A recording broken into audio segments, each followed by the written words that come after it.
Sweet potato halwa ఎలా చేయాలో చూపిస్తానండి. ముందుగా బెల్లం తీసుకోండి, దాన్ని బాగా గ్రేట్ చేయండి, అంటే పౌడర్ చేయండి. ఒక 50 గ్రామ్స్ బెల్లం పౌడర్ చేసి పక్కన పెట్టుకోండి. 5 to 6 స్వీట్ పొటాటోస్ బాయిల్ చేసి దాన్ని పీల్ చేసి ఇప్పుడు స్మాష్ చేయండి, చేతితో స్మాష్ చేయండి, నీట్గా స్మాష్ అవుతుంది. దీన్ని ఇప్పుడు పక్కన పెట్టుకోండి. పెట్టిన తర్వాత మీరు ప్యాన్లోని 2 స్పూన్లు నెయ్యి, జీడిపప్పు కిస్మిస్ ఒక 40 గ్రామ్స్ తీసుకున్నానండి. దీన్ని బాగా ఫ్రై చేయండి. ఇందులోని ఇలాచీ పౌడర్ కూడా మనం యాడ్ చేసుకోవచ్చు, ఒక 1/2 స్పూన్ అన్నది వేసాను. టైం వేస్ట్ అవ్వకుండా పక్కన ప్యాన్లోని ఒక స్పూన్ నెయ్యి వేసి ఈ స్మాష్డ్ స్వీట్ పొటాటో అన్నది వేసానండి, సో దట్ అది అక్కడ అలా ఫ్రై అవుతుంటుంది. ఈ లోపల బెల్లం తీసుకోండి, బెల్లం కూడా వేసేయండి, సో దట్ పాకం పట్టించవచ్చు. వాటర్ ఏం యాడ్ చేయక్కర్లేదు. దీన్ని ఫ్రై చేస్తే మనకి మంచి బెల్లం పాకం వచ్చేస్తుంది.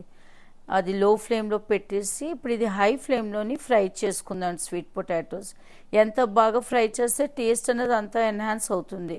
సో దీన్ని బాగా ఫ్రై చేసేయండి. ఫ్రై అయిపోయిన తర్వాత ఈ లోపల మనం పక్కన పాకం అయిపోయిందేమో చూద్దాం ఎలా వస్తుందంటే, పాకం అది దగ్గరగా అయిపోయింది అనుకోండి. దీన్ని ఇప్పుడు ఇందులో వేసి మిక్స్ చేసుకోవడమే. వెరీ సింపుల్ అండి, hardly takes 10 to 15 minutes sweet చేయడానికి.